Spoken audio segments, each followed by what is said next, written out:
লিটন দাস এক বিচিত্র চরিত্র। টেস্ট আর টি-20তে তার ব্যাট হাসলেও ওয়ানডেতে কেমন একটা বিবর্ণ।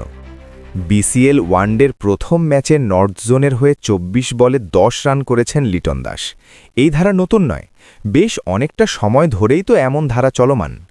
টেস্ট ক্রিকেটে লিটন দাস দলের একজন নির্ভরযোগ্য ব্যাটার। টি-20তে তো তিনি দলের অধিনায়ক, কিন্তু ওয়ানডে দলে তিনি সুযোগই পাচ্ছেন না। এমন ঘটনা সাধারণত ঘটে না। একজন ব্যাটার হয় ক্রিকেটের লঙ্গার ২ ফরম্যাটে ভালো করেন, নতুবা তিনি সাদা বলের ২ ফরম্যাটে ভালো খেলেন। কিন্তু লিটনের ক্ষেত্রে ঘটছে উল্টোটা। কারণটাও অস্পষ্ট। ২০২৫ সালে ৪ টেস্টের ৬ ইনিংসে তিনি ৩২৯ রান করেছেন।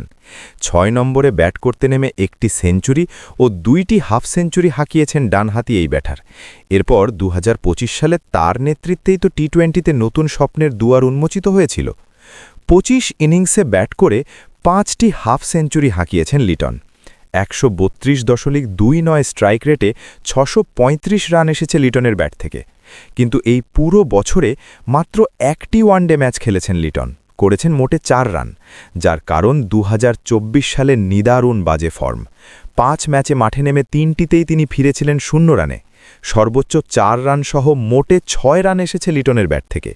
ওই বছরে টি-20তেও রান করেছেন তিনি। ১ সেঞ্চুরি ও ১ 50 এসেছিল টেস্ট ক্রিকেটে। এই দশার কোনো ব্যাখ্যা হয় না, এমন ঘটনার কারণও দর্শানো যায় না। লিটনের এই সমস্যার সমাধান কি? এই কিউরিয়াস কেসের উত্তর জানা আছে কি?